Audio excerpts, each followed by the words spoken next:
Okay, guys, looks like it's top of the hour. Good morning to everybody. We got some handouts for test 2. We'll go one stack each. Thermodynamics, kinetics.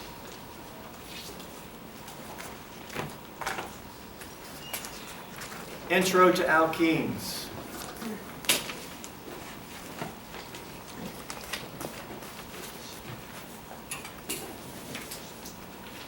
Please make sure those get all the way around, then we'll pass the other 2 out.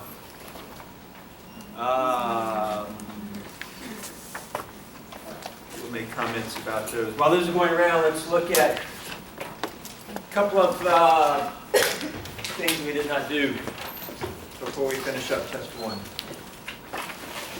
Test tomorrow, yeah? Okay, the first half of the class session. Second half, we will have lecture. Okay, let's see if we can name one of these going backwards, sort of. I would convert this to more line bond. I see a carbon. You can even draw in the carbon if it helps. Carbon with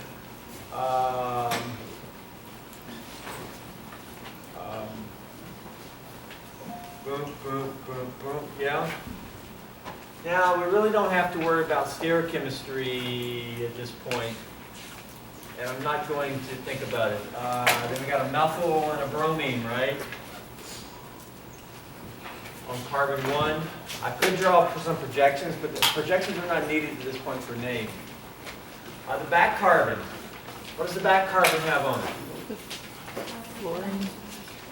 Back carbon has what on it? Fluorine. This is like the front carbon. Yeah, it's a fluorine. What else? 2 hydrogens. 2 hydrogens. It's a CH2F. That's what it has on it. Longest continuous chain. 1, 2, 3, 4, 5, 6, or 1, 2, 3, 4, 5, 6.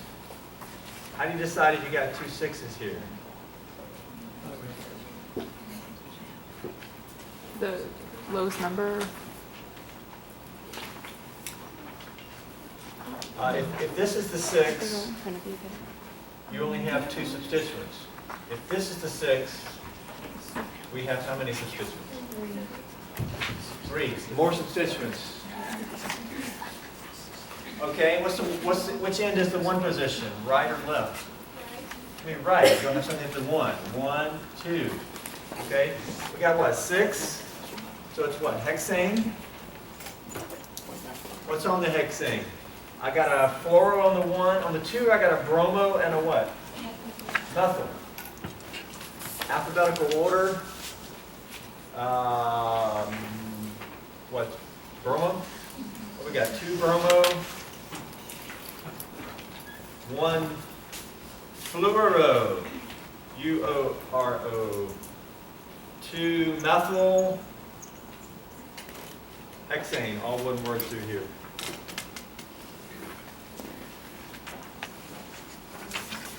How's that look? Is that what you got? Yeah? Did someone get a name for this one over here?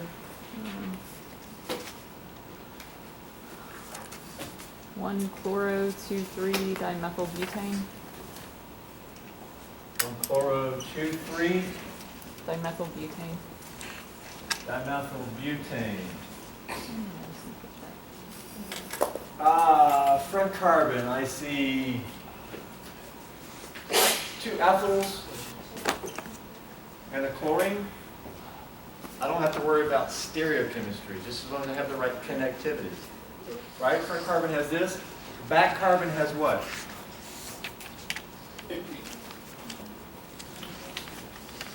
2 methyls and an H. 2 methyls and a hydron H. And usually if you're drawing carbons, you want to have an H, but longest continuous chain. 1, 2, 3, 4, 5. 1, 2, 3, 4, 5. Same. Either way you go. 1, 2, 3, 4, 5. That would give me 3 substituents. If I went through here, I would just have 2 substituents. That looks like it. 1, 2, 3, 4, 5. It looks like a pentane. Why not pentane? Because I did it incorrectly. Okay. Looks like a pentane to me. What's on the pentane? What's going to be the one end? Like this is going to be the one end. 1, 2. So we have a substituent into 2. If it came this way, the first substituent would not be until the 3. It's like aces high. Which is better? A 1-8 or a 2-3? Which would be better if you were doing nomenclature? 2-3. 1-8 would be 1-8. better. It's like aces high. 1-8 actually beats a 2-3. All right? So you pretty much want this the first sub at the lowest position.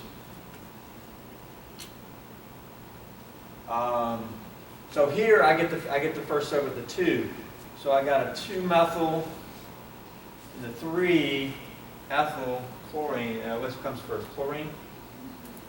3-chloro.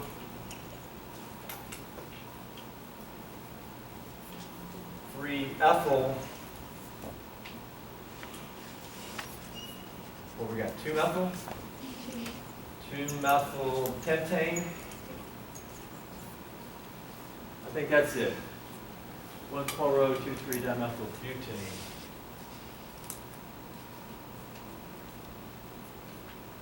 2,3-dimethyl.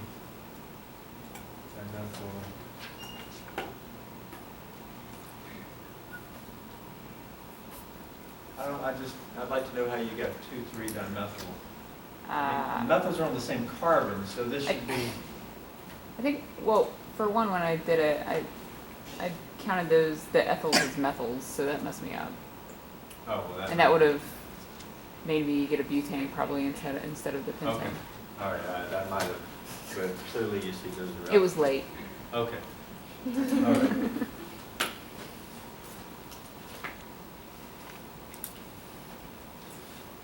The very bottom, I don't think we did that, and I was trying to get to sleep, and I was like, I don't think we did that.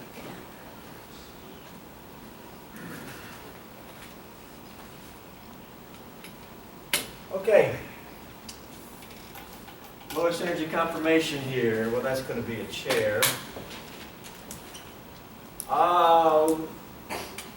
Which halogen's bigger? Bromo, right?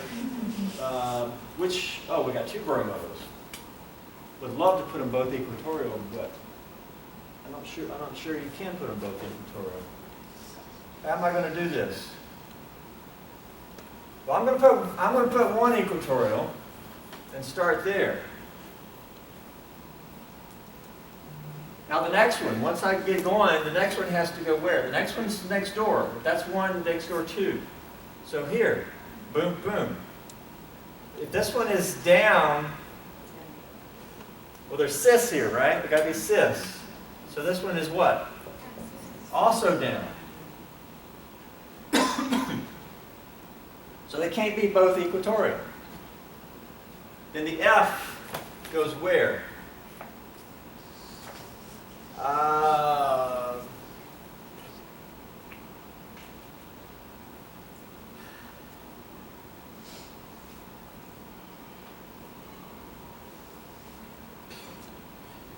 I'm going to put it here just so we got it right ultimately. So I'm going to consider this being 1, 2, 3. That was actually this bromine, that one there. As opposed to putting the F here, that would actually end up wrong, but don't worry about that. I'm going to put the F here because it's bromine, bromine, F. Bromine, bromine, F. But the F is trans or opposite to this. So if that's down, the F is going to be what? It's actually going to be up there. Okay? And if we draw in the H's, there's equatorial, and this H is axial. What do we got? We got 2 things axial and 1 bromine equatorial.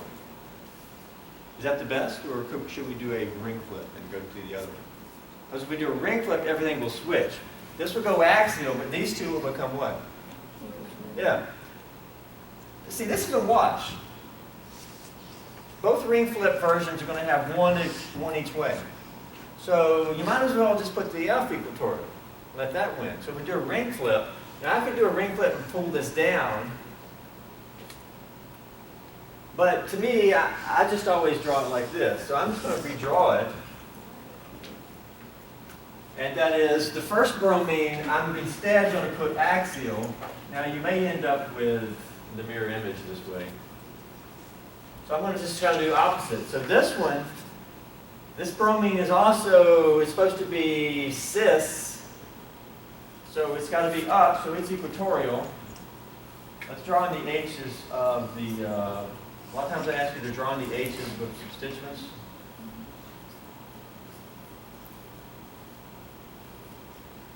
Pretty easier to start with the fluorine. And then let's put the F here. The F is trans to this bromine. So it's going to be down. Down here would be equatorial. Because up is axial. Now this is better because, again, the bromines are a wash. And each one's equatorial, one's axial. But if you look at the fluorine, you'd rather have the equatorial. So this is better. The problem is, the way I did this, I do have enantiomers here. And I would probably let you slide with that. But to do it more precisely, so that's my thinking there. Okay, everybody with me? Everybody okay? Fine with that over there as being the answer, my process of how I got to it? Because we have one bromine equatorial, but we also have the F equatorial. That's better than having only one bromine equatorial and then the F axial. But we could draw a so-called ring flip. That will keep us from getting the mirror image. If I pull this down, this end down and this up, that's the ring flip. And instead we've got to draw it like this. Boom, boom, boom, boom.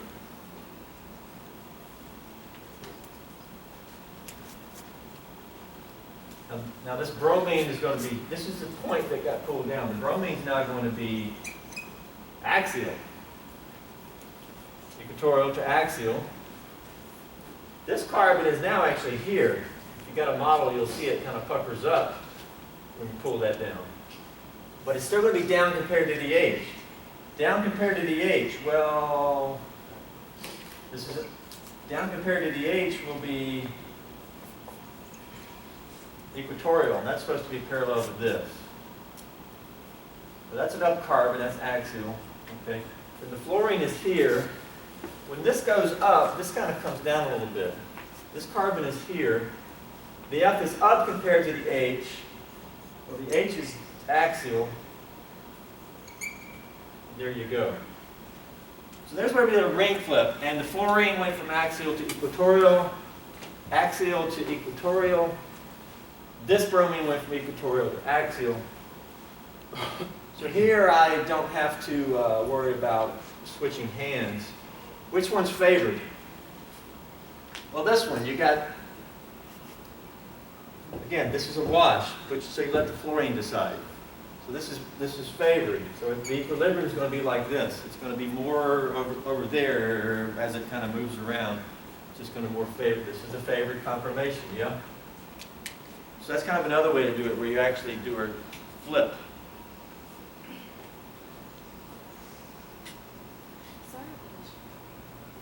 Yes. To not waste time on the test, basically we should do a whole lot more practice on this so we can automatically get it the first time. 'Cause I don't What you just said applies to any test. Well, yeah, but I don't want to keep having to draw multiple and then I waste time on my test and then I run out of time. So how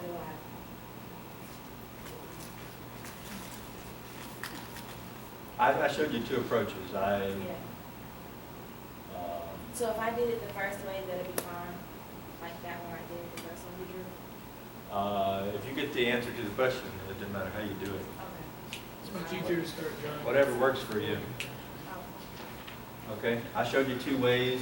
I usually do the first way, but first way you gotta be worried about getting the enantiomer. We're not really worried about that right now.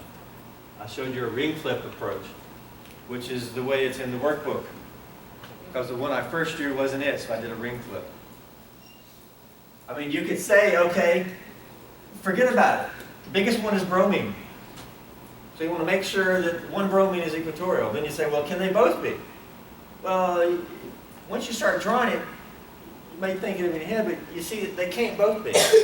So the question becomes, well, which one needs to be equatorial? And to me, I had to start kind of drawing them to see that before I realized that, hey, it's a wash. I'm going to let the fluorine decide. And so I just made sure the fluorine would also be equatorial. Problems here are students will give answers, and you'll have the bromine here, and then the fluorine will be over here, and it'll be 1, 2, 4. But it's 1, 2, 3 relationship.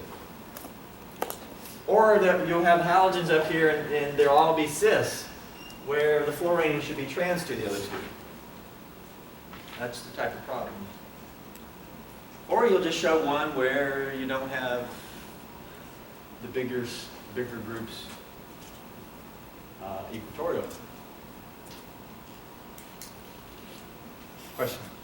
I thought that for the chair flip one, I thought the BR in the middle would still stay on the like far right end. Like, why does it go to the middle? Well, that's carbon. Right, but like when you just flip it, wouldn't it still stay on the end? It wouldn't go to the middle? No, this is the end here.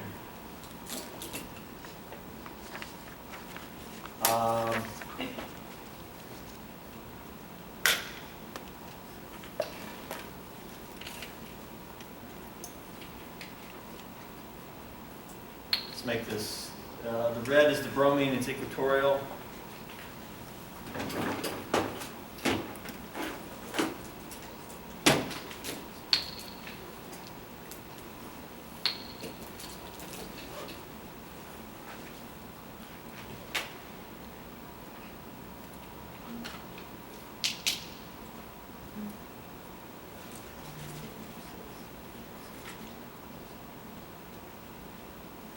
Bromine is, the other bromine is axial.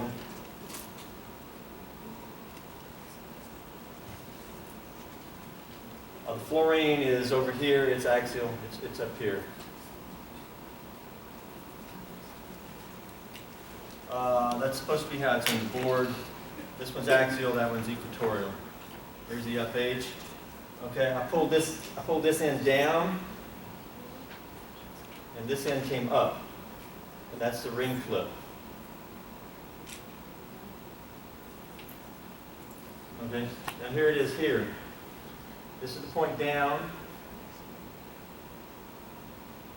Now this carbon is here, and the bromine is equatorial.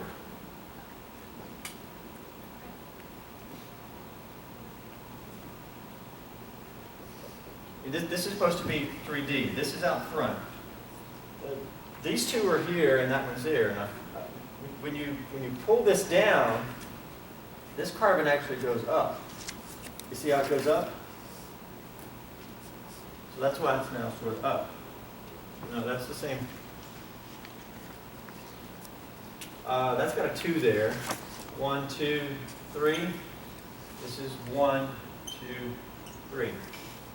Okay. Anybody got an answer to the one on the right real quick? Can you describe your answer? What are the positions of the chlorines in your answer? Okay. Sorry, I said one of the chlorines is axial, one is equatorial, and then the axial is also equatorial. Okay. Which chlorine is axial? The one that's opposite the isopropyl, or Yes. it's axial? Okay.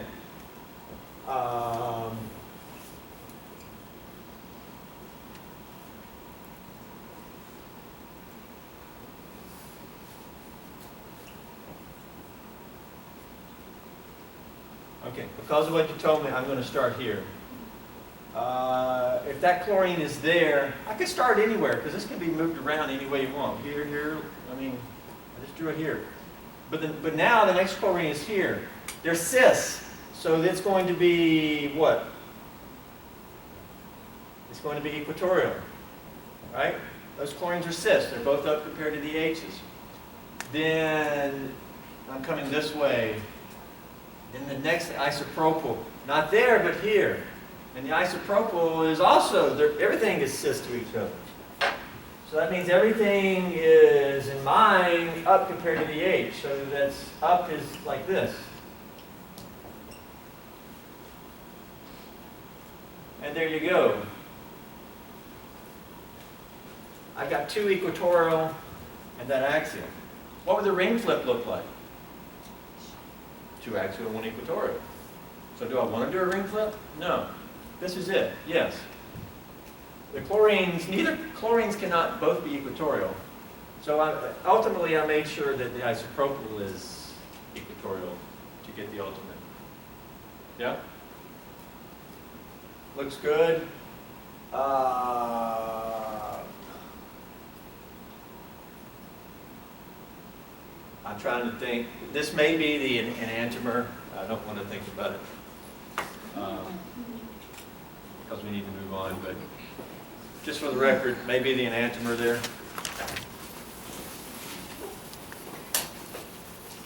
Okay, guys, need to start new material. Last question. Yeah.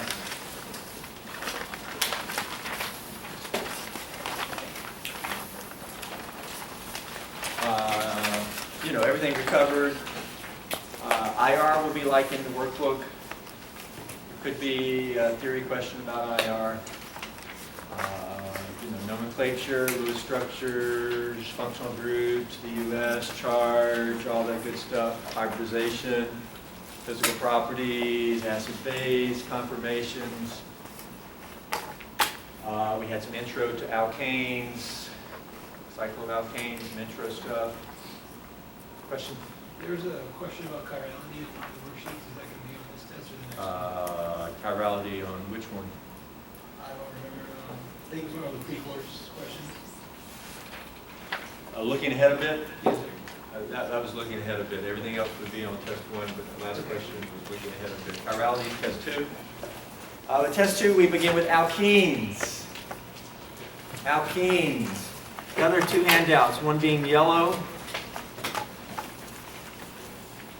The yellow contains our outline.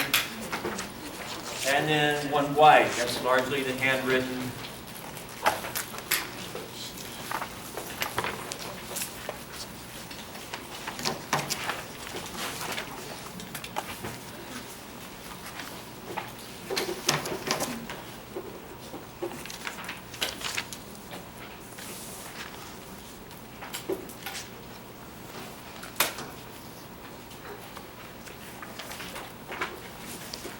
Okay, I believe we can start with intro to alkenes. First will be nomenclature. Nomenclature, this page here, and maybe the next page, covered by video only. Okay, nomenclature. Alkenes can be quite simple, or then we can have drugs, like tamoxifen contains alkene here. Okay? The pi bonds in the aromatic ring are typically not considered alkenes. It's considered aromatic. Nomenclature there. Along with nomenclature is cis-trans. With alkenes, because the pi bond restricts the rotation, we have cis-trans isomers. Possibly. Not always. Some alkenes do not.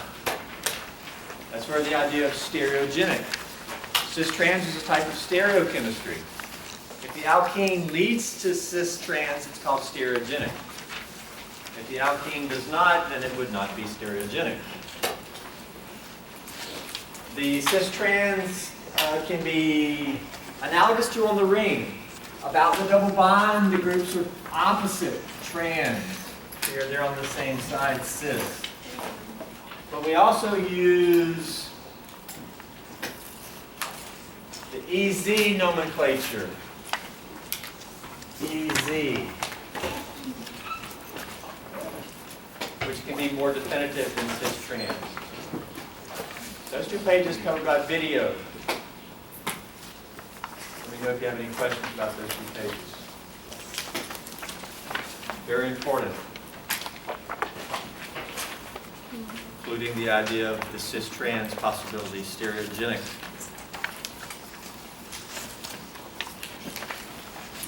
Physical properties of alkenes. We'll touch on a little bit here. Question? First off, these 2 are different compounds. They're different. Where if we drew this and this, are those 2 different? No. Oh, this is the same compound. This is just 2 different conformations because this can just spin up. This would be like maybe like eclipse or something. These are anti-conformation. Can this chlorine rotate up? No, the double bond fixes it. So they're fixed here. 2 different compounds, different properties. That's what you got to get out of the first 2 pages. Question, which would have the highest boiling point?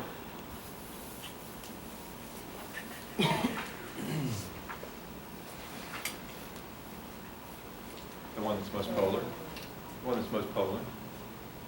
Right? Higher boiling point comes from having higher IMFs. Higher IMFs is more polar is going to have more IMFs. That's really the question. Which one's most polar?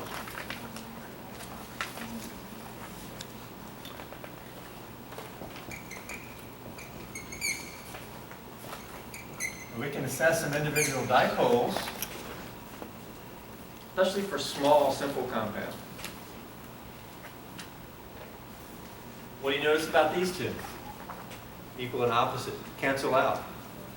Non-polar. What about this guy? Are these going to cancel? No, you're going to get one dipole through here. They're going to sum up to give you a net molecular dipole. This compound's polar. Well, remember, compounds are really these all these electrons, the electron shell, but the electrons are going to be more towards the bottom, pulling the electrons this way. Also, you got lone pairs around the chlorine. That makes sense. And less electrons up here. The electrons around here are polarized. They're not symmetrically distributed.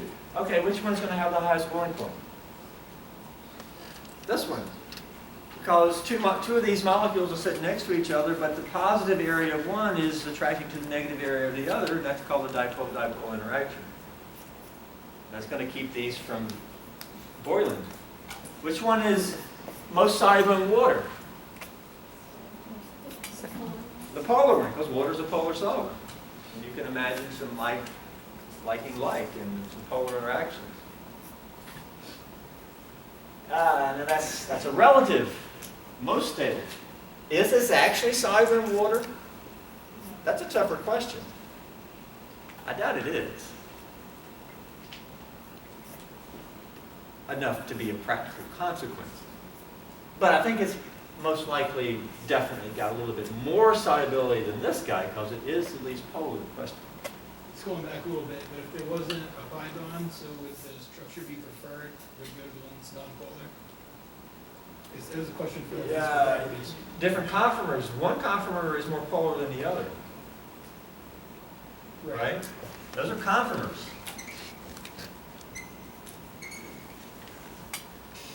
On the worksheet, you have both of those as non-polar. Good. You recognize that it was the same compound.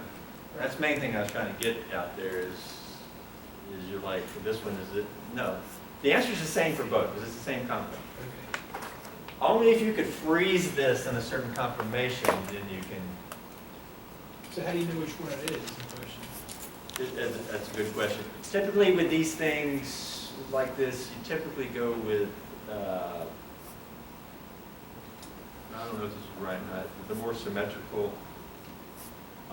So if there's a choice, it prefers to be nonpolar? That's, it's a tougher, I don't know that I can give you a good answer right here. okay, The main point of me pointing it there is to make sure you realize it's the same compound. okay, And if it's the same compound, you can't have two different answers. okay.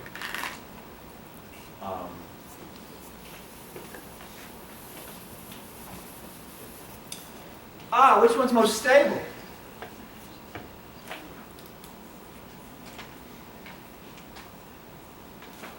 I just erased the conformers again. Which conformer is most stable?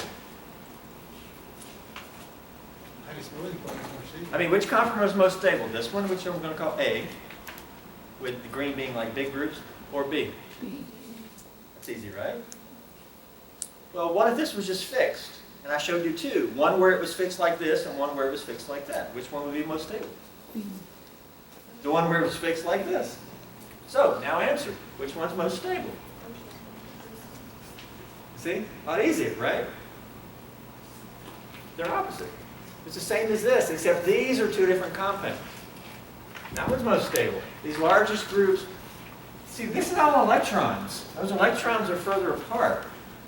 Electrons only like each other if in this very unique thing that come together to make a bond. But usually electrons don't like each other. They want to repel. Here they're stuck. They're stuck. High energy. I'm not that stable. Okay? Down here, which is most stable? What are these? What's the relationship between these two compounds? They say have the same formula. We should make sure they do. Yes, they have the same formula. Are you with me? What's the relationship between these two? They are isomers, but they have the same formula. What type of isomers? Constitutional? Here the double bond is connected between the 2 and the 3. Here the double bond is connected between the 1 and the 2. Different connectivity. Constitutional. Constitutional isomers. Need to get this out of the first 2 pages as well.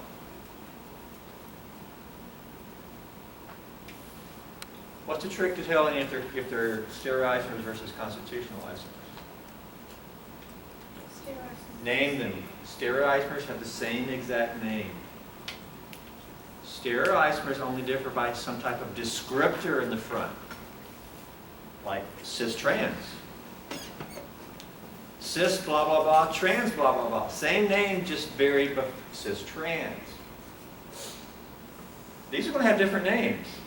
Once you see how to name them, they'll have different names. That'll tell you they're constitutional isomers.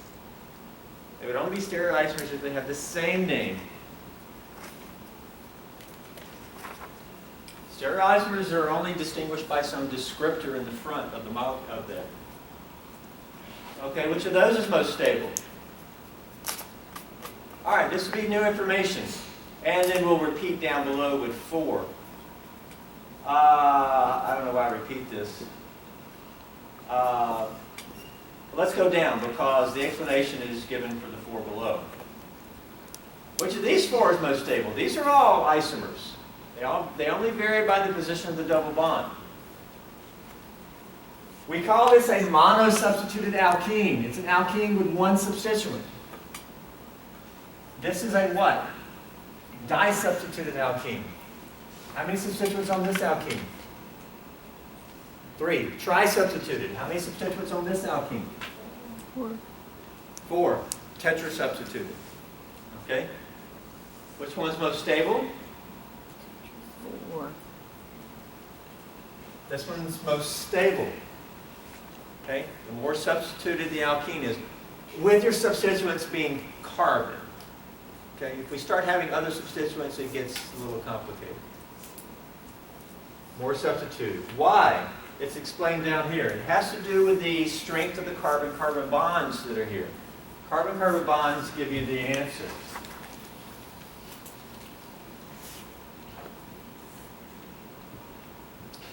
Look at this molecule. Look at the type of carbon-carbon bonds. Every carbon-carbon bond here well, not everyone, but it had, let's just do this. It has 4 of these types, sp2, sp3. It's that. All 4 of those are sp2, sp3. This carbon's sp2, that's sp3. So they're all 4 of that type. And then it has the sigma bond between the 2 carbons here, and that is what? sp2, sp2. One of those. And then you put a pi bond with this to get the double bond. Well, every one of these has one of those. You see? So that's a wash. But look down here. This guy only has 3 of these. And these are stronger, right? But it has the sp2. This is a weaker carbon-carbon bond. Over here, what do we get?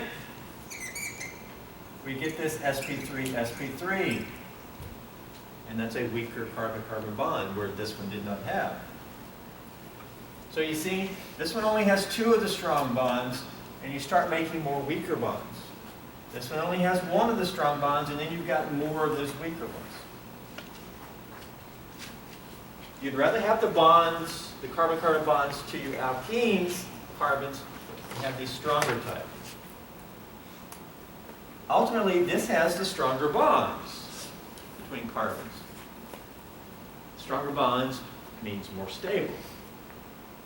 Stronger bonds means lower energy, more stable. Okay? Take on.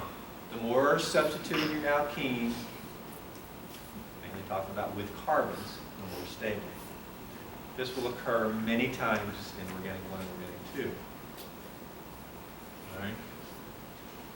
And then next time we say this, I'll ask you and I'll remind you. You remember when we looked at this and we talked about the table, and you guys will be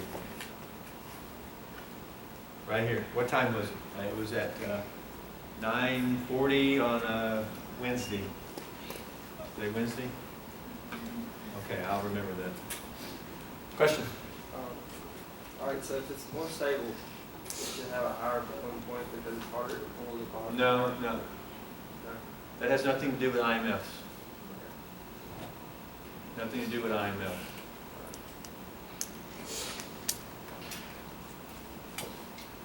Because we're talking about the molecule, a single molecule, not interacting with other molecules. That's IMF. That would come from looking at things like polarity, hydrogen bonding, those type of things.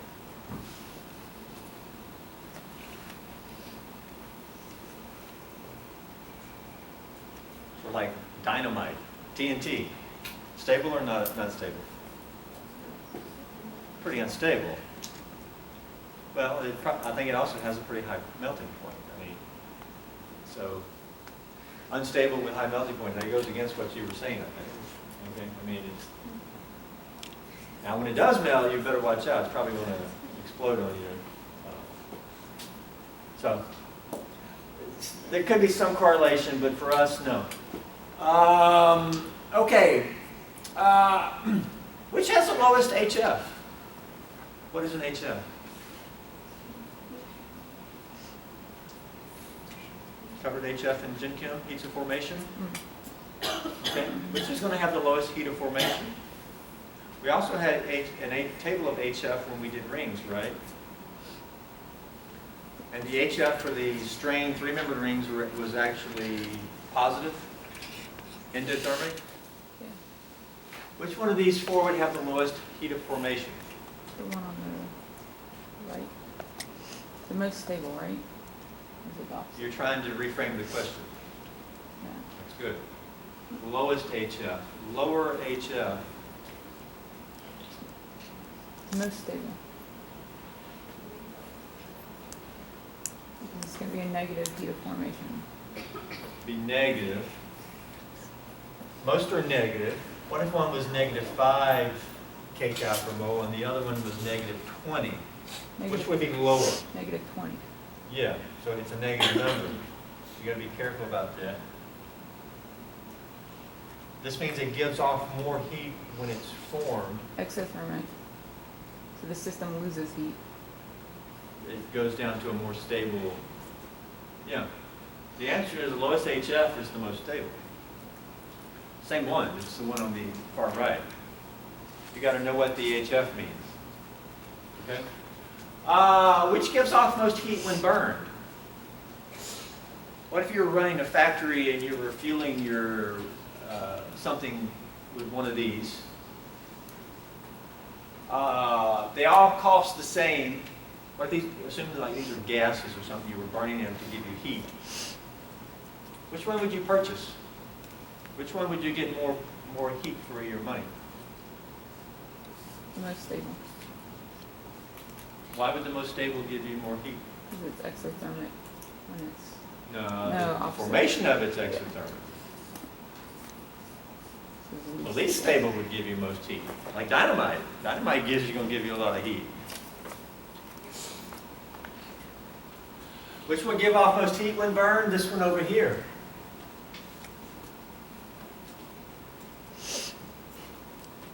Didn't we say this was most stable?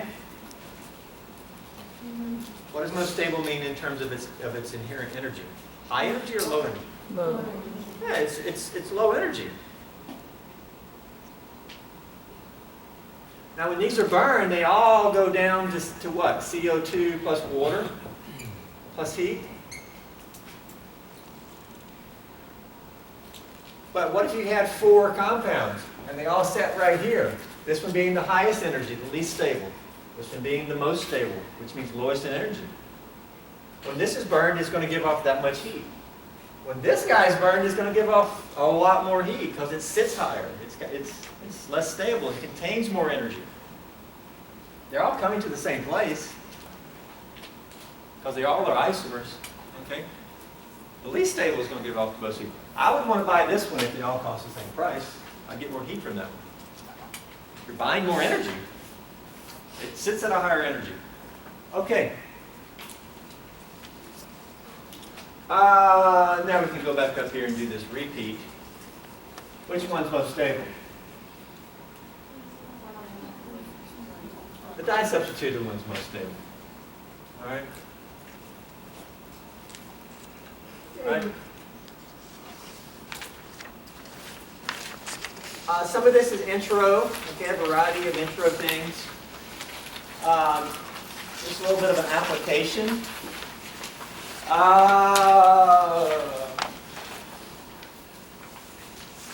Fatty acids. Fats. Saturated fat. What's a saturated fat? Full of carbon, CH bonds. Okay, saturated fats, yeah, okay. We're talking about fatty acids, okay? That's a saturated fat. Now, the saturated part refers to the side chain. You see how it's all saturated? It's all just plain hydrocarbon. There's no degrees of unsaturation. Now, it does have a DUS here. So a little annoying trivia is a saturated fat is really not totally saturated, if you want to be annoying, because it's got one DUS here. But we're talking about that. Now look at here. This is a fatty acid with an alkene, which is a degree of unsaturation, right? So we do not call this a saturated fat. It is it a monounsaturated or a polyunsaturated? That's an example of a monounsaturated fat. These two tend to be better for you. Why? Saturated fats tend to be solids at room temperature, like Crisco, old Crisco, and lard.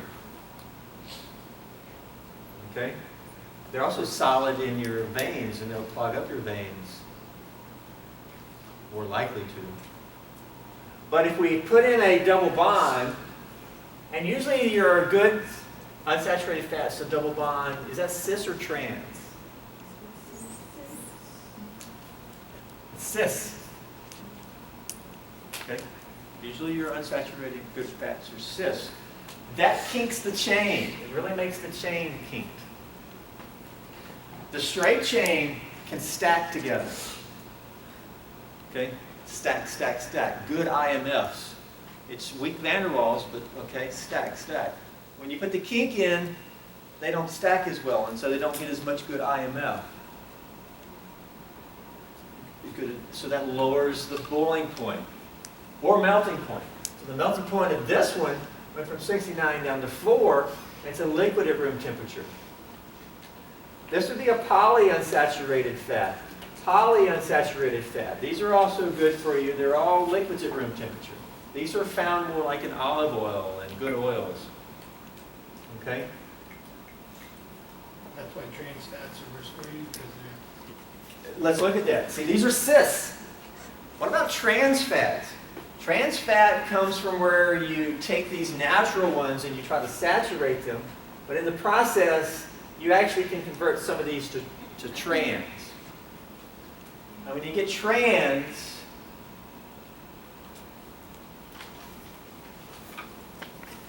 now it's kind of a little bit, doesn't quite make a lot of sense. But typically, when you start putting trans in, the melting point goes back up. Now, in this example, it does also have a cis. But a lot of times, your trans fats don't have any cis. The thing about trans is you can still get a good zigzag with the trans. And so you can still have it being linear and they can still stack. And thus, the melting point goes back to being high. The best are with your cis double bonds. It makes them not be able to stack as much, and they tend to be liquids. Okay? So that's an important application, particularly where you hear the term saturated, unsaturated. Okay? Referring to that. There's some miscellaneous things here. But that's just a little intro. Not much. That's some important stuff.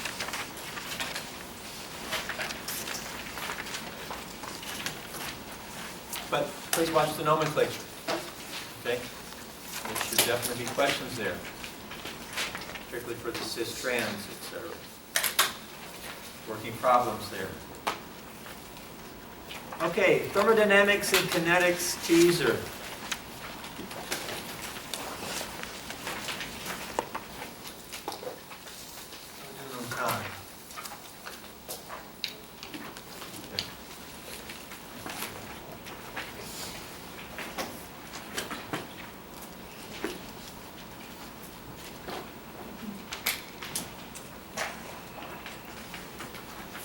Thermodynamics, kinetics teaser.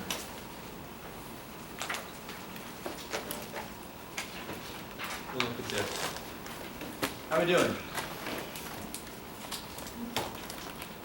All right? Any questions about lab this week?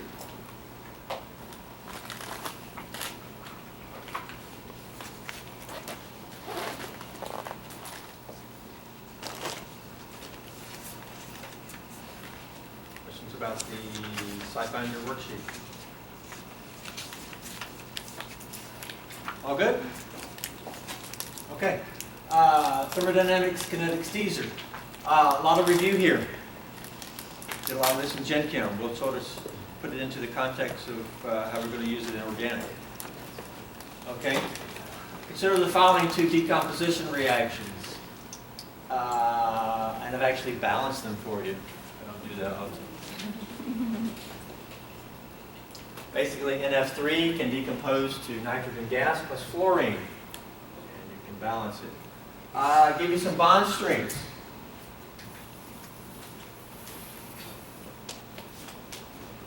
Okay, and then I ask you some questions.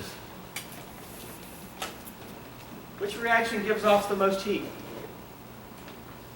Two different ones. You got the fluorine version and the iodine version. Which one gives off the most heat? I gave you some bond strengths. Here's your chance to use your calculator. It'll be your one and only chance, just about, unless you want to use it for simple math. Everybody do that question there? Which reaction is endothermic? Which reaction will occur fastest? And are the reactions driven by entropy or not?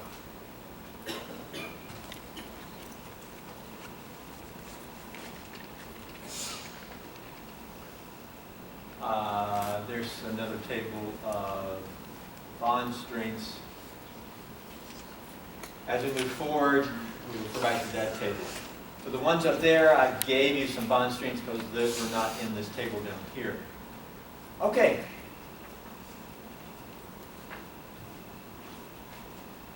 Questions? Can you all do those four, or do we need to go over this material? I just don't know. Do I? Go over it? Okay. Or we could just end class. Because you know how to do it. You've done all this, right?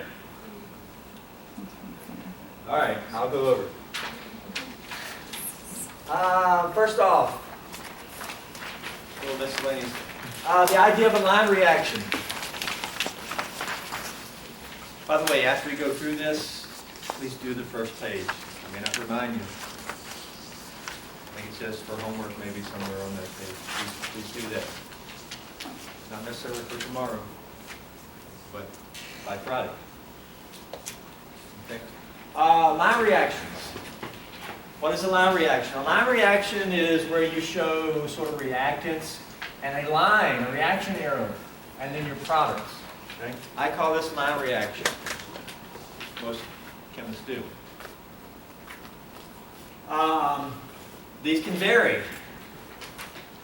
Here I showed a reactant on the line, as opposed to putting sort of like this plus. You can do it like that. Very often you put sort of your main molecule over here and then sort of your reagent on the line. All right? Very often you put conditions on the line. For example, you did the temperature and then 1 hour. And so it becomes a more detailed, informative line reaction. Okay? Importantly, a single line reaction may show multiple steps. This is where we first react this with HBr. And you actually get a product, but it's not shown here. But then you take that product and you react it with this. So it's a two-step, and we get this. Now, a lot of students want to say, okay, the HBr reacts with this. I'm like, no, this is two separate things, okay, the one and the two. All right? And I'm not showing what's formed after the first reaction. All right, so that's just a little bit of that. Thermodynamics. I really don't need to read that to you. You just spent a whole semester on this stuff. And Gen Chem. Summation down here, delta G equals delta H minus C delta S. Yeah? If you're not able to understand these terms. H is what? Enthalpy. Enthalpy is basically what? What does that mean? Energy. The change in heat of formation, or Okay. Yeah. So you all know what enthalpy means. What is S? entropy. That's your entropy. Okay. And of course, temperature magnifies which term? S. Entropy. Entropy, right? All familiar with that?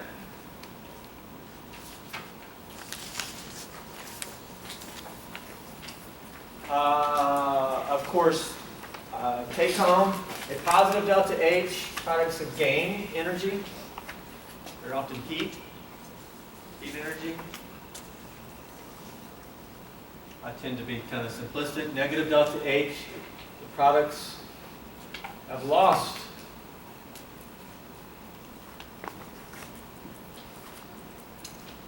You could also say instead of products, you could say the system. The system has gained energy, or the system has lost energy, which is favorable.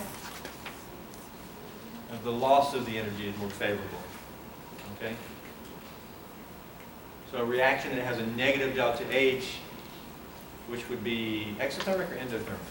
Exo. Exothermic, that's typically a more favorable reaction. Okay? Favorable meaning kind of a very generic term, but you should have some understanding there.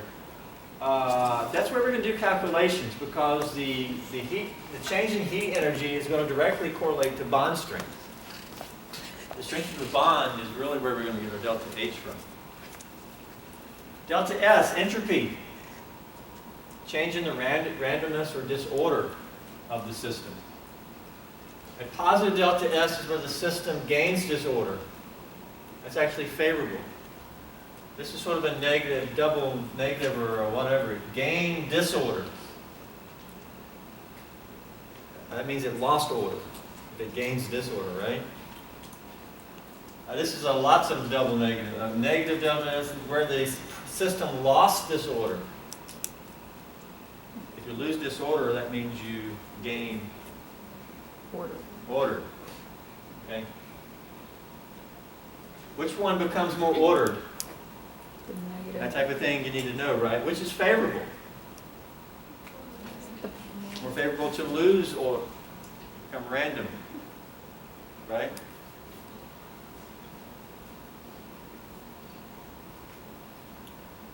Just like my son's room has a tendency to become cluttered. How is that favorable? As I in remember favorable. trying to wrap my head around this in Gen Chem too, and I don't know if I ever did. Obviously, I didn't. How is disorder favorable? If, like, because when we're talking about change of heat, like, an exothermic reaction is favorable because, no, it's not favorable. No, it is favorable. We Because we're should talking get about the Dr. stability of their. We should get Dr. Zuckerman in here and let him talk for 3 or 4 hours. That's physical chemistry. So just accept it. No, you should just accept it, but you, when you were taught it, you should have been explained. I'm not a P chemist. I don't claim to know the answers here. It's more favorable. I think it has to do with energy distributions and motion. I'll get on YouTube. I know that it's everywhere. If I had some gas in a balloon and I popped the balloon, would the gas molecules just stay here? What would they do? Spread. Okay, that's an example. Why? Why do they just spread out? Because they're making. It's molecular motion and randomness. I mean, if I had a deck of cards and I threw them on the ground, I mean, it's just, what is that process? To me, I tend to try to be practical. I think you're looking for a very scientific, and I'm not able to give it to you on the spot. But I've never seen my son's room just randomly go clean. It takes effort. It takes work to go clean. Like if I drop a piece of glass, it's going to break very easily. These are all examples of that. Okay, let's look at delta S. Then we'll get to delta G, which we're going to get our calculator out. Delta S first. This we'll do qualitatively. We won't calculate, but we'll just sort of assess it. We need to get going here. This alkene can react with HBr to give this product. Okay?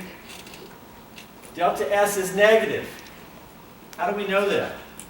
Because the system has lost disorder. How do we know it's lost disorder? Because 2 molecules have come together to make 1. It's becoming more ordered. 2 going to 1. 2 going to 1, more ordered. It means it's lost disorder. So if it's lost disorder, delta S is negative. You should know that it's negative. Is that favored? No. Positive delta S is favored. You see, we said that right up here. So this reaction is not favored by entropy. It's not. You can just see that. Assess it qualitatively. How about down here? What about if this decomposes to this? That's actually the reverse of the top reaction. There, delta S is positive because 1 molecule is going to 2. It's breaking them apart, simplistically. That means it's becoming more disordered. The system has gained disorder. That's a positive delta S, and that's favorable. I don't know if you use terms like spontaneously. Will this reaction occur spontaneously? I hate this term. I don't even really want to use it. I think the answer in Gen Chem is yes. It will. But the problem is it may not be favored overall, because we have to consider delta H. How about down here? If this molecule somehow makes a ring, what's the change in entropy? Is this gaining disorder or losing disorder? One molecule, one molecule. What's going on here?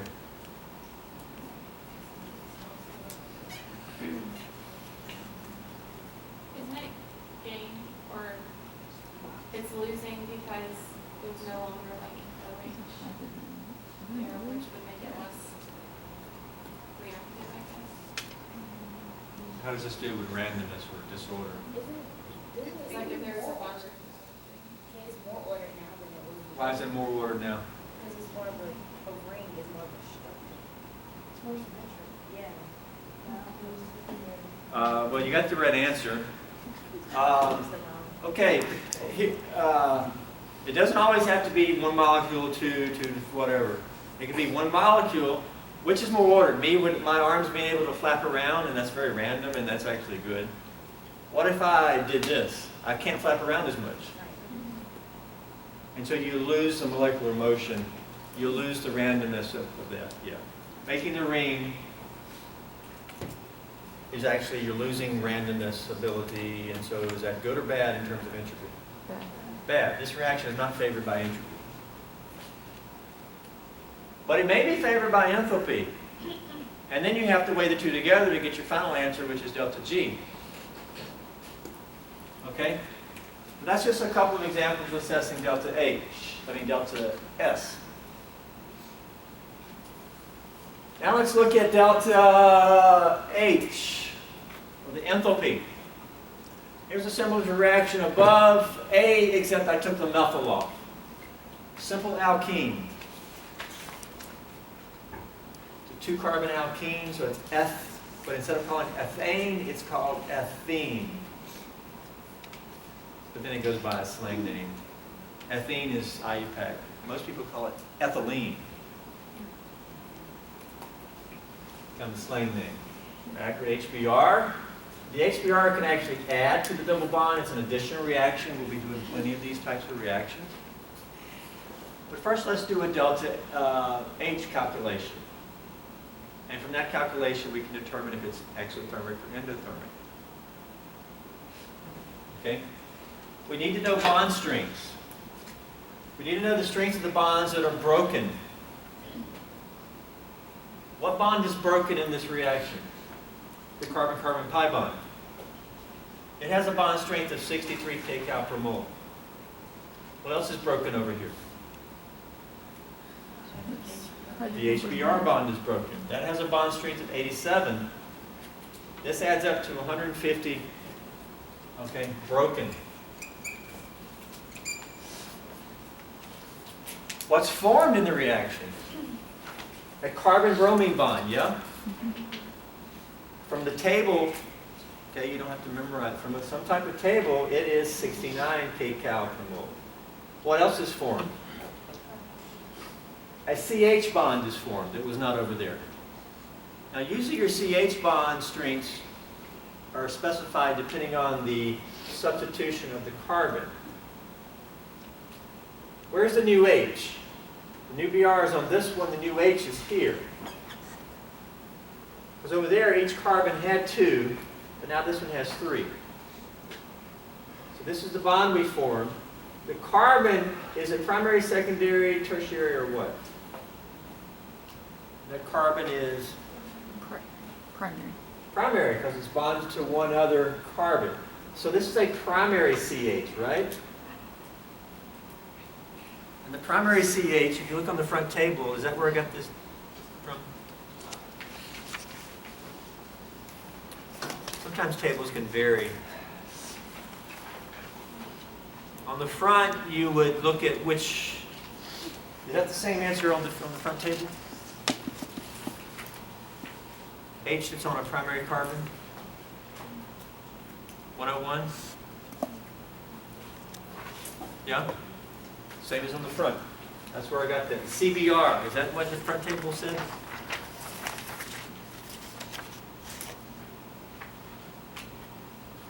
One is from the hydrogen attached to the CH3, CH2. But that's the primary carbon. Yeah. Some tables label them a little bit differently. I may have gotten, sometimes I get my numbers from a different table. The CBR, what does the front table say for CBR? 72. 72. See, this says 69. Okay? I apologize for that, but sometimes tables vary. I don't think I got this from a different table. Okay?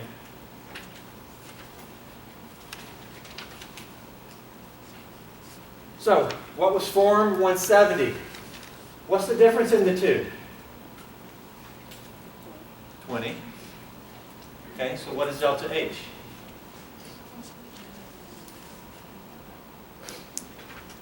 Here's the question. Is it positive 20 or negative 20? Do what? Negative 20? Negative 20 kcal per mole. There you go. There's your answer. Is the reaction exothermic or endothermic? Exothermic. Favorable by enthalpy. But is this reaction favored by entropy? No, it's not favored by entropy, but it is favored by enthalpy. How do we know it was negative 20 and not positive 20?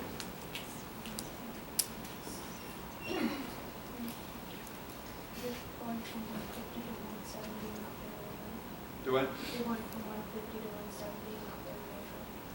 Yeah, and so how do you know it's negative 20? I thought when you did, and I could be wrong, maybe thinking about the wrong thing, but I thought you did products minus reactants. So it'd be 20. Products minus reactants would be 20. Right. So it'd be positive. Okay, That's what I'm. but you're saying it should be negative. Because you're breaking bonds and then forming bonds. That's true. So is it supposed to be products minus reactants? It is. It is? What is supposed to be products minus reactants? Whenever you do a delta H calculation? Yeah, I thought it was distribution and product concentration. Yeah. That's. Isn't delta G products minus reactants?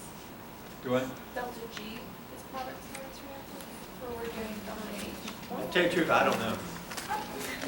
I mean, let me know what you're talking about. I thought it was. So how do I know it's negative 20? It is negative 20. Okay, this is why I get it. I tend to not want to rely on some products minus reactants, but do you understand why is that? Because she did. Working your bond.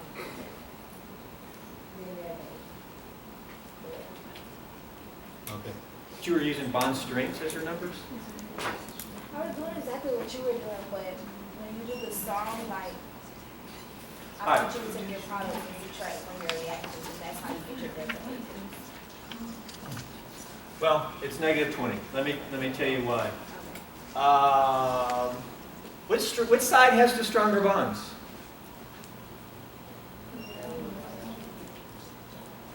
Which side has the stronger bonds? Think about the ones we made and broke, because the other ones is a wash. The other ones stayed constant. Which side has the stronger ones? These or that? Well, this is 170. That's a bond strength. Higher number means stronger bonds. This side has stronger bonds. Everybody agree? It's a higher, right? Okay. Stronger bonds means we're now at a higher energy level or a lower energy level. We're at a lower energy level. Stronger bonds are going to make stronger lower energy. A weak bond is going to be high energy. We got stronger bonds. We should be at a lower energy level. That means when you come this way, the system should lose energy to get stronger bonds. Well, we did. We lost this much.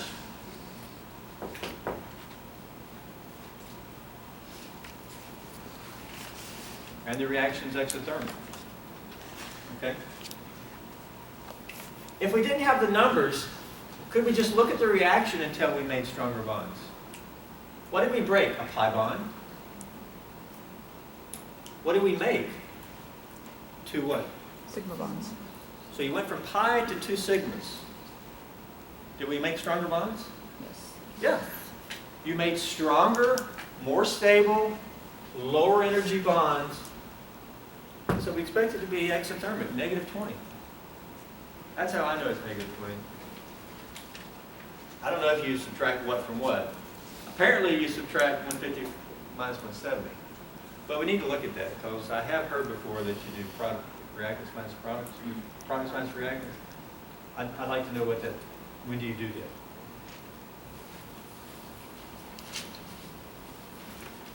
Okay? So understand globally what's going on here and be able to arrive at your answer.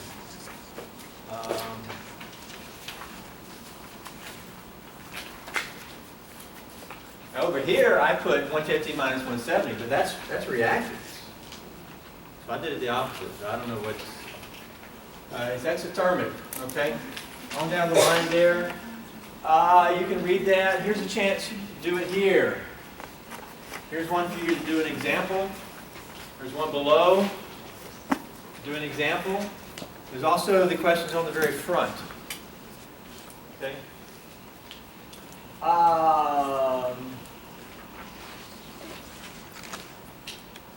Kinetics.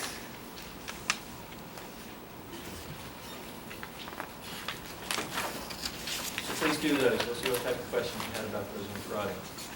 Kinetics. Here we're going to be talking about the rate or the speed of the reaction, rate of the reaction. This largely depends on the activation energy. Here we need to be able to look and understand reaction coordinate diagrams. Things like this that show energy. It can be Gibbs free energy, or you can just plot enthalpy. This can vary in some type of energy. Higher is higher. Progress of the reaction. So you have a starting point, which typically is labeled reactants. And then you graph the energy of the reaction as it proceeds, and then finally ends with products. Reaction coordinate diagram. Then you can assess these. For example, here, this would be an exothermic reaction because products sit lower than reactants. Right? Now, this is in delta G, so we, instead of calling it exothermic, we would call it what? Exergonic. I usually just say exothermic, and thus I'm usually referring to just delta H. Or this would be an endothermic reaction. Okay? Importantly, what is this? It's some type of high energy, but what is that up there?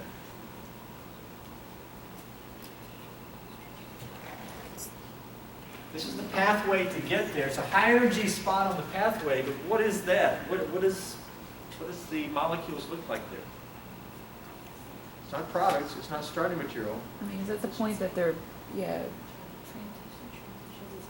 Transition state, where the bonds are forming and breaking. You know, it's the transition state where all that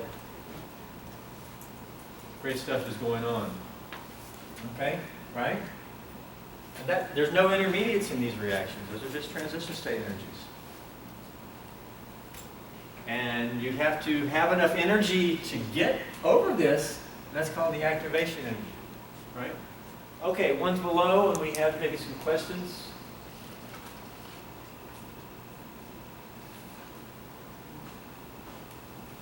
Here are 4 different ones. Which one is most favorable? the one on the top right. Okay. Well, these are endothermic. That's not going to be favorable. These two, exothermic. Which favorable reaction is fastest? A. Wait, Both of these are going to be favorable because they're exothermic, but which one's going to be faster? A? This one, right. Yes, why? Because Low activation requires energy. less. Lower activation energy. Okay? That's the main thing that is going to influence your rate, right? Real easy to get over this. So at a given temperature, you're going to get over that. Where at a given if the temperature is low, you may never get over that one. The reaction may not even proceed at a given low temperature. Questions like that? A lot of this is just review. I'm trying to move through it, point out the highlights. Let's look down here. This reaction coordinate diagram shows an energy well here. This is an intermediate, where you have an intermediate, and it has a discrete energy. Now the intermediate is higher than the starting material and the product. Here you have a transition state leading to the intermediate, and then a transition state leading to ultimate product.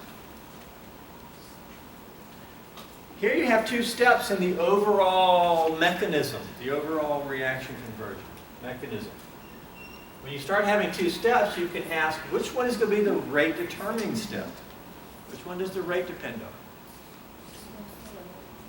Well, it's the one with the highest activation energy.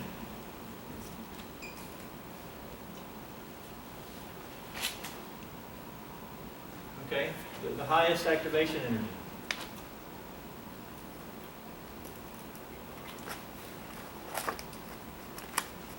You got to be able to make it over this. If you can make it over that, then this step is going to be called fast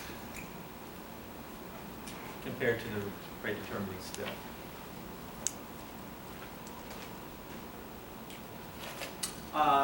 Number of transition states. I've really already answered that right. 2. So these type of things are what you have to be able to answer when you're looking at a reaction coordinate diagram, or whenever you're drawing one, when you're asked to draw one. Okay?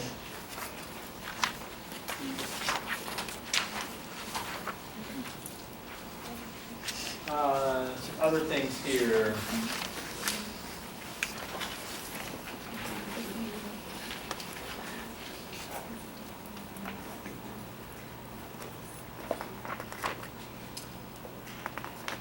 This is an important statement that we'll make many times.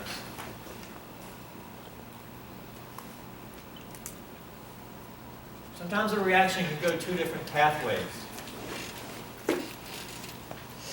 And you have two different intermediates that are possible, and you have to decide which one is it going to form. In this case, it forms two different carbocations. Which carbocation is more stable?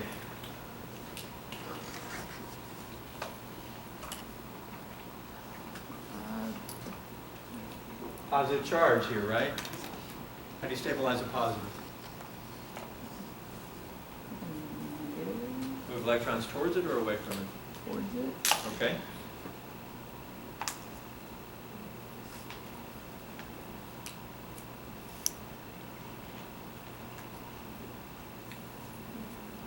Which one's more stable? Well, you can look right here and tell which one's more stable. It's this one here, the lower energy. Why? Because it has 3 groups inductively donating. sp3 carbon inductively donates. How many does this one have? Just one. Branching over there doesn't make it a different group. It's only one.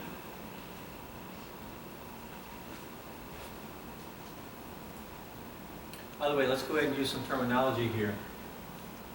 This carbon here, is it primary, secondary, or tertiary? Tertiary. Yes. It's called a tertiary carbocation. The one up top, what type of carbocation is it? Primary carbocation. Tertiary carbocation, more stable. Tertiary means it has 3 carbons, 3 donators, sp3 carbon donate, okay? We'll state this a little bit later. I'm going to state it now.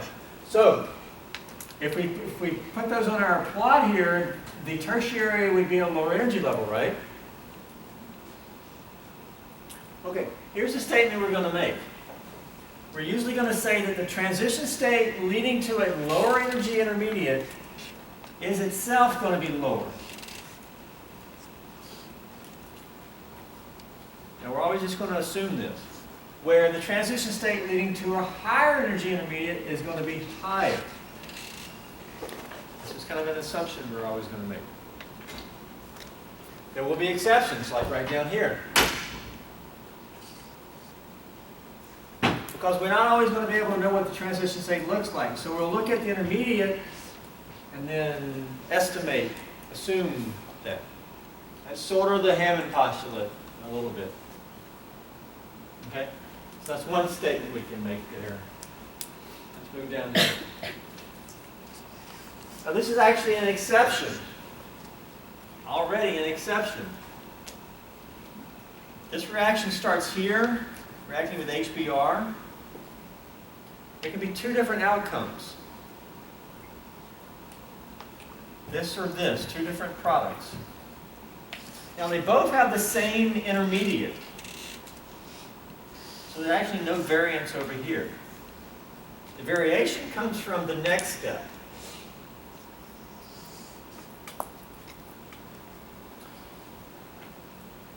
It goes this way, you actually get here.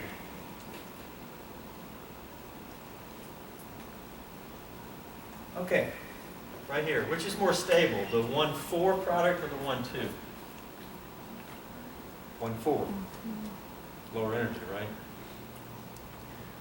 Now above we said that the transition state leading to the lower one would typically be lower. Is it in this case? No. No. So already here's an exception.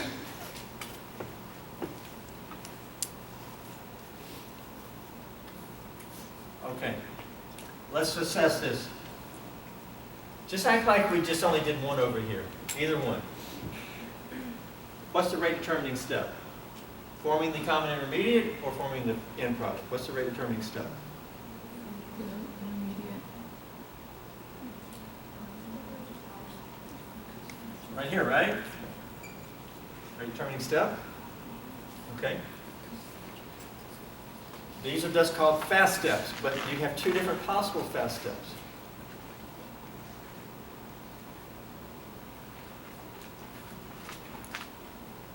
Which product is more likely to be formed, the 1,4 or the 1,2? The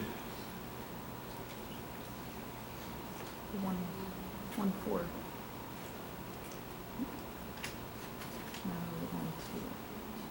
Which product is going to form most easily, most the fastest? The 1,2. The 1,2. Yeah, the 1,2. Form faster. Why? Because of Right here. Boom, it's easier. The less stable products actually form faster.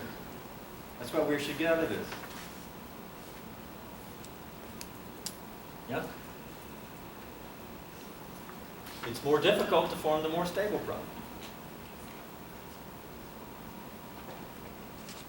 When I say difficult, usually that refers to rate.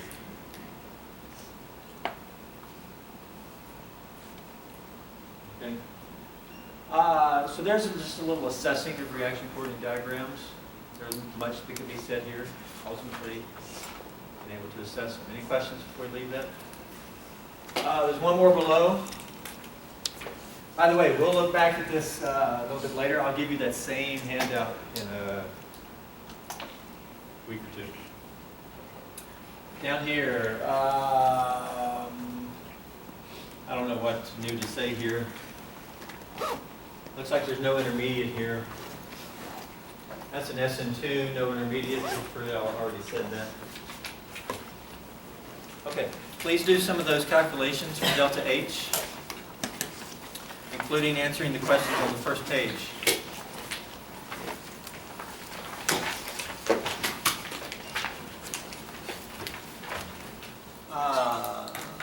Let's see where we're at.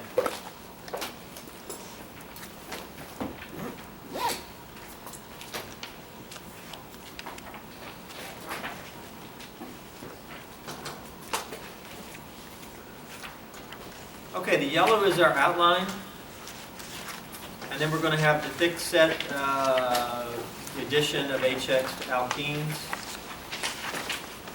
That's sort of going to be our handwritten stuff to kind of go along with the outline.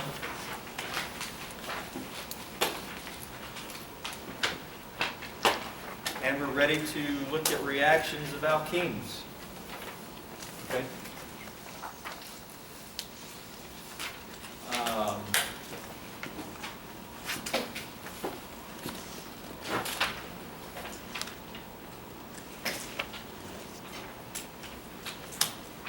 Here's some warm-up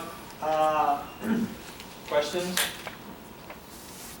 These are very standard, typical introductory reactions of alkenes with different reagents. You need to be able to supply the product. So we're now starting to do synthesis, making compounds. There's some other things here. I try to choose, of course, questions to illustrate important concepts.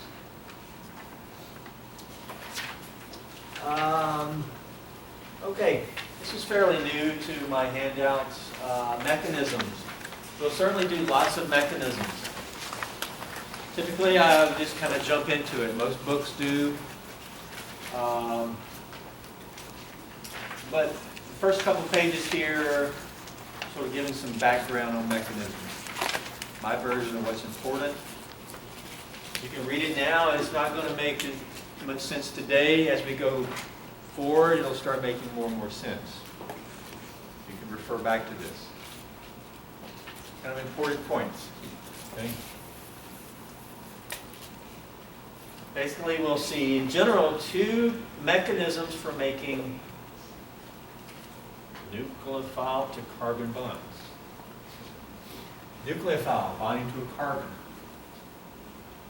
How does a nucleophile bond to a carbon? Well, there's two main ways. And we call these ways mechanisms. I'll also give some introductory guidelines about mechanisms. Mainly also trying to point out some common mistakes that you guys tend to make.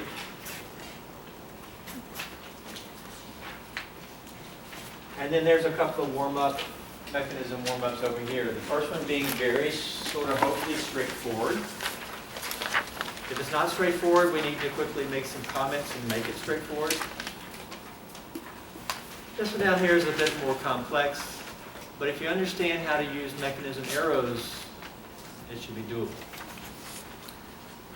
We began with mechanisms with our acid-base mechanism. Right? Lone pair makes bond to H. That was mechanism.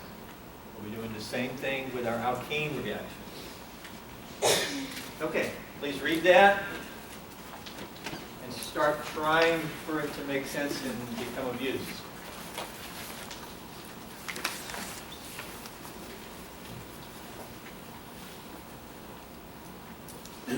Okay, here's a summary of our reactions of alkenes. Already some terminology. I called it an electrophilic addition. That's the general type of reaction we're going to be doing. Electrophilic addition. Both of those terms should mean something to you so you understand what we're doing. And if you understand what we're doing, then you'll be able to better do it. Yeah? Okay, here's a summary. I'm giving you a generic alkene. It happens to be a ring. It does not have to be. The ring does make it easier to show stereochemistry, like down below.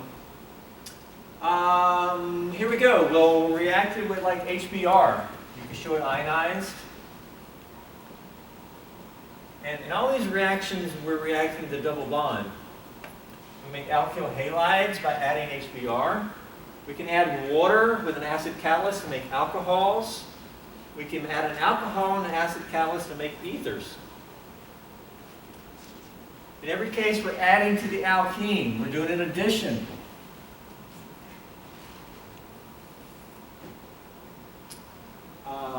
Regiochemistry will be important.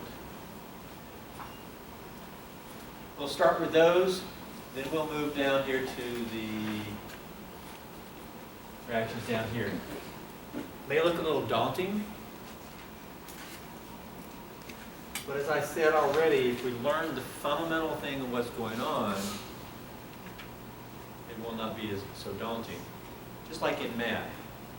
I could show you 1,000 different multiplication problems. Is that daunting? No, all you need is time. You can sit down and do every one, right? Because you know how to multiply. If you know the chemistry of alkenes, each one has specifics, but it'll become much easier. Okay, we'll start at the top. And the first reaction we're ready to look at is reaction of an alkene with something like HBr to make what?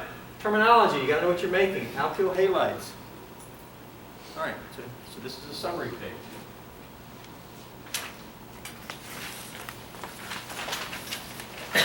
Here's our outline.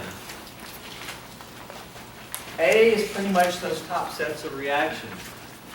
Roman numeral 1, here's the first reaction. Addition of HX to give alkyl halides. Also known as this, hydrohalogenation. Okay? Now I'll be referring to that, but there's no need for me to show it really. We'll move over to our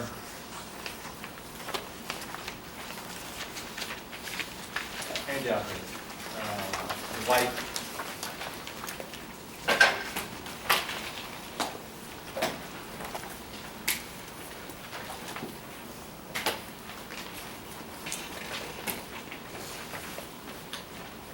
Okay. Y'all ready for this? Don't bump it up a notch. All right, reactions. Please strive to understand fundamentally what's going on and not just try to memorize. All right, here's a reaction. You take this alkene. I gave you a formula, 1 degree of unsaturation. You can see it in the formula. React with HBr. We get this alkyl bromide. It's an alkane with just a bromine, alkyl bromide. Now with this formula. It's an addition reaction because HBr has just added to this. It's been added to the formula. It's an addition. We also call it a hydrohalogenation because we essentially added a hydrogen and a halogen. Terminology. In my example, I did it with HBr. You can also do it with HCl or HI. X is typically generic for halogen. Okay? Usually HF is not good. We'll say why at some point. Mechanism. What is the mechanism for this reaction? Okay, we know HBr is polar, right? And the H is partial plus. Now I'm showing it covalent. You can also show it, just go ahead and ionize it. And show it ionic. Either will work. All right? I tend, well, sometimes I'll do both, but I think I tend to do covalent. How do these react? Now, if this was a base, like ammonia or something, what would we do? We'd say these electrons attack H? Okay. Well, how does the alkene? The alkene doesn't have a lone pair, but it has the pi bond. And that's 2 electrons. And the 2 electrons are not held that tight because it's a pi bond. It's a weak pi bond. Those 2 electrons almost react like a lone pair. Okay? But how do we do this? These electrons are going to sort of break away from this carbon over here and go bond. And that's what I'm showing here. Break it away and go bond to the H. Okay, I'll do all this. Here's the pi bond. And there's the carbon with the 2 methyls. But I'm going to break away from that carbon, and these are the 2 electrons in the bond. I'm going to break away and go bond to the H. Okay? So somebody pull my arm and yank it over there. That's what the arrow is. Take my arm and yank it and go make a bond to H. Now, something has to leave the H. Well, the bromine wants electrons. So we're just like in our acid-base mechanism, the electrons move over onto the bromine, and we break this bond. What does this lead to? It leads to this. First off, there's your Br minus that we formed. But now, the alkene is now bonding to the H. What bond did we just make? Right there. Well, but look over here. This carbon over there no, and lost that pi bond. So it only has 3 bonds now. And it's a positive charge, because it only has 3 bonds. And this is an intermediate. And it's a carbon with a positive. Well, what do we call those? Carbocations. By the way, is that a primary, secondary, or tertiary carbocation? Tertiary carbocation. Intermediate. That means on a reaction coordinate diagram, it would get its own discrete energy level as well. Second step. Now the Br minus, these electrons just may bond to the positive carbon. That makes sense, yeah? Minus bonding to positive. And when that, so these electrons bond here, we show a reaction mechanism arrow to illustrate all bond formation. And now we formed our bond, and there's your final product. Okay? I could have started with it already ionic. Importantly, arrows, mechanism arrows show movement of electrons, not atoms. WDAM, what does this arrow mean? The pi bond is moving to go bond to H. The electrons are moving. What does this arrow mean? The electrons are moving to make bond. Okay? H plus is the electrophile. Now that's H plus. Now it's covalently bonded, but we call it H plus. Here it's definitely H plus.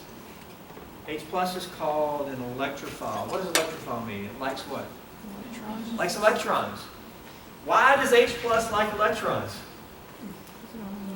Because it's positively charged. So we call this the electrophile.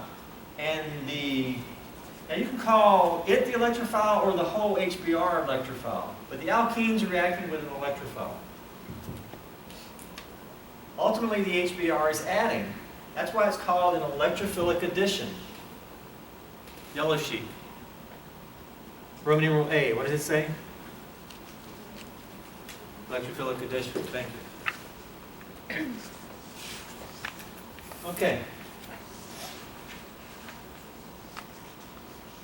Reaction coordinate diagram. Let's do one for this reaction. What do we have? Reaction progress. What is it? Some type of energy? That's good enough. We start out with some starting material, just arbitrary. Let's put it here. And that's what? The alkene. Do we have any intermediates in this reaction? Because we want to give them an energy level. Yes. 1, tertiary carbocation. Where do you want to put it compared to the alkene? Higher or why? Because it takes energy to get to the Main reason I would say is it's charged. Okay. Something that's charged is going to be higher than a neutral in general. Let's put it a little bit higher. Okay? So this is our carbocation. Or you can label those A, B, and C if you want to do it like that real quick. Only one intermediate, then what? Final product? Where is it at? First off, it's now neutral, so it came back down. How does it compare to here? Is it lower? Good. Why is it lower? Because it's an exothermic reaction. How do you know it's exothermic? Because energy is being put in, or, I'm sorry, energy is being put out. How do you know that, though? It's got more disorder. What? Disorder. Oh, well, you went from talking about energy, which is delta H, to disorder, which is delta S. So you're mixing considerations now. This is an exothermic reaction. How do we know? Get your calculator out? But you don't have to get your calculator out. We went from a pi bond to 2 sigmas. We made stronger bonds. I can tell you that without looking at any table. We make stronger bonds. It should be exothermic. So, where do we want to put it compared to the alkene? I want to put it a little bit lower. And that's our product. I'll just say product. A little bit lower. Again, you can get your calculator out and prove me right. Okay. Now, how do we go? Does this go directly, don't draw this, does it go just like that in terms of the pathway? No. We have what between the two? What is this? Like, what's up here? Transition state, right? Because when this pi bond starts, at some point the electrons have to be moving and doing something to go make that. We can maybe try to model that, but that's the in-between where the bond is being formed. Transition state. Then we settle into this. Okay? Now let me ask you this. When we go from here and the bromine comes in, there's a transition state of the bromine attacking here. How high is it going to be?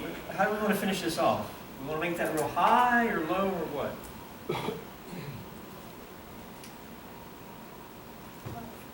Quite low.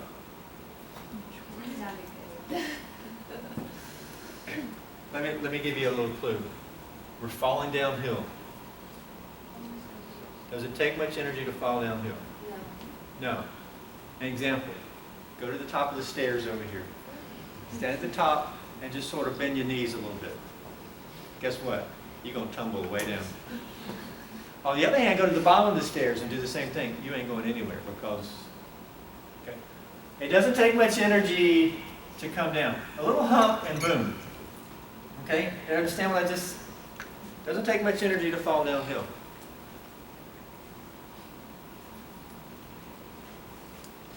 Okay? There you go. Which step looks like it's rate determined? One with the biggest activation energy. Yes, forming the carbocation is your rate determining step. So we can put here rate determining step. What do you want to put on the other line? Okay, then I'm 7 feet tall. Fast.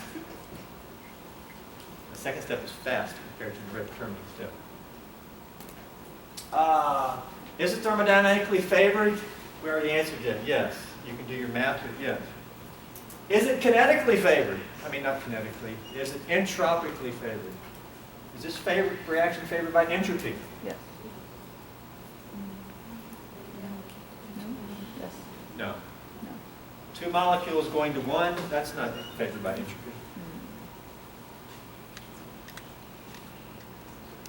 There you go. We just did our first reaction, and we did a hydrohalogenation of that alkene to make an alkyl bromide. We did mechanism, reaction coordinate diagram. Questions?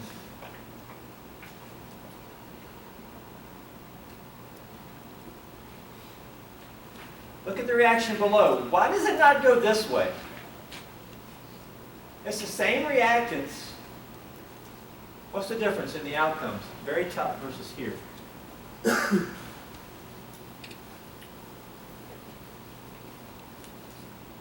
Here's where it reacts, but the bromine is bonded to this carbon out here.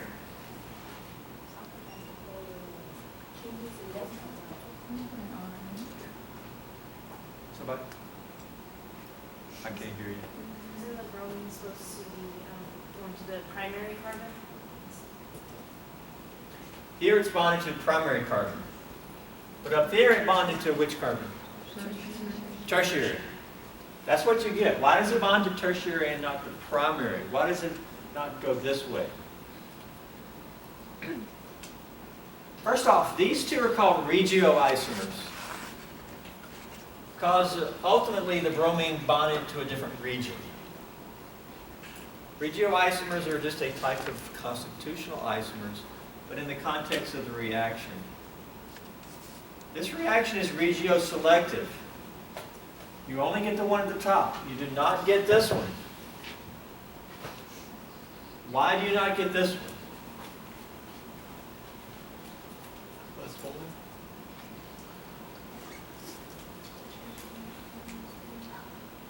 Let's look at it. If it did react, importantly, where's the new H at? We added HBr. Where's the new H?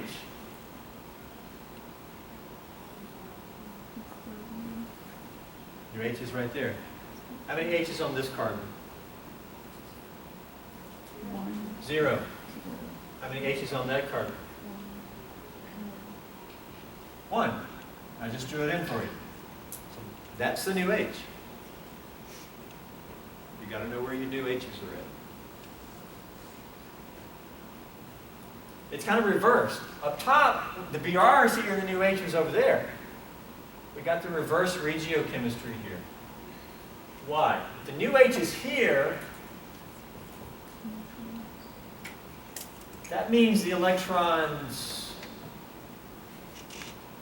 I'm going to draw it over here, and you can draw it anyway. That means the electrons broke away this way and gave UH here and made this carbocation. That is, they broke away from that carbon and went bonded to H like this and left that carbon as a plus. And that's a primary carbocation.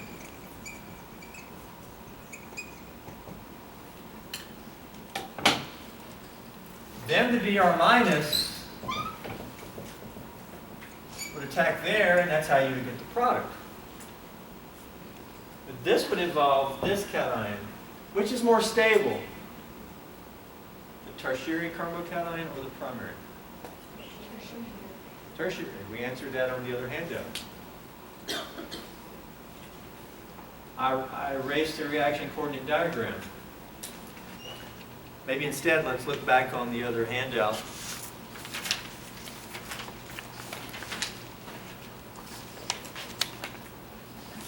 It's actually very similar to the reaction we're doing right here at the top.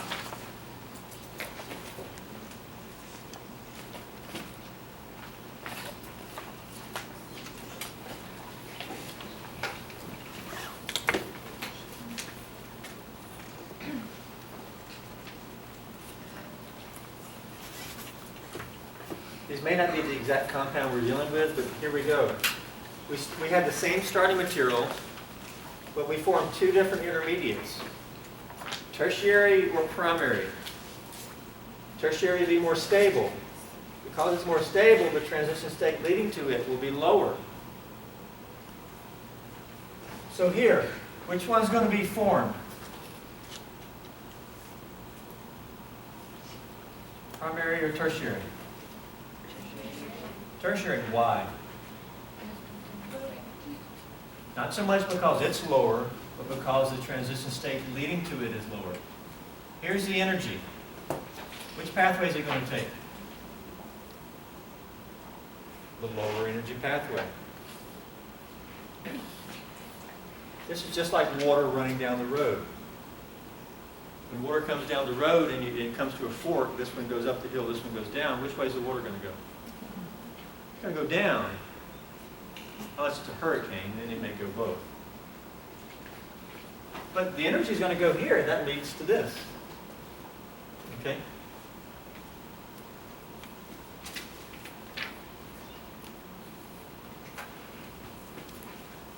The reason we did not get this is because this would involve a primary carbocation. The transition state leading to this would be higher than our tertiary. So the reaction is regioselective. You only get that outcome. Mainly because of this right here. Tertiary carbocation is more stable than secondary, more stable than primary, and that's more stable than just a plain methyl. This is what dictates your outcome in the regiochemistry of your reactions here. Effect on reaction coordinate, well, that's what we just looked at.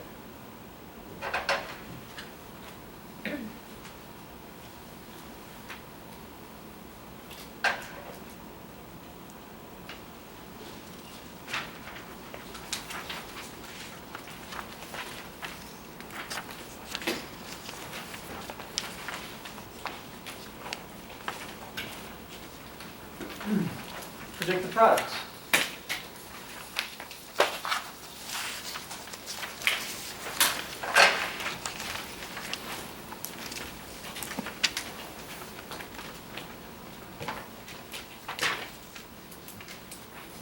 remember, I may have said this already too many times. When you have the pi bond, the electrons can break away from one carbon and go bond to something, leaving that carbon positive. Or it could do it the other way. That is, this carbon could be the one left positive. I have to turn around. That carbon can be, you can break away from that carbon, leave that one positive. Let me ask you, would you rather leave the top carbon positive or the bottom? If the top carbon was left positive, it would be tertiary. If the bottom was left positive, it would be, Secondary. which one's better? Tertiary. Tertiary. Leave it positive. So, when the alkene breaks to go bond to, what does it bond to? The hydrogen. A hydrogen.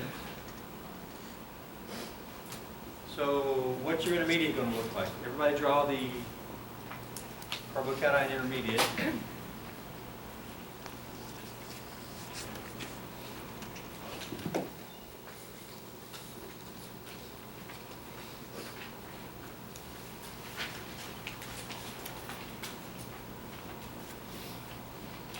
And then once you get your carbocation intermediate, you have the chloride attack it, and you make it your.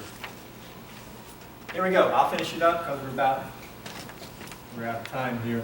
These electrons, okay, they swing down. You can pull that one there, or you can pull this one, okay. But I'm pulling it down to make bond to H. I'll just show this. I'll just go ahead and show that ionized, and that's going to give. Bond to H. That's the bond we just made. There's a methyl up there. You see? Those used to be a pi bond, but the pi electrons came down and bonded to H, leaving this up here positive. Because it only has 3 bonds. But then what's the next step? That's your rate determining step, right? Next step is what? Chloride then bonds here, and so you get your end product.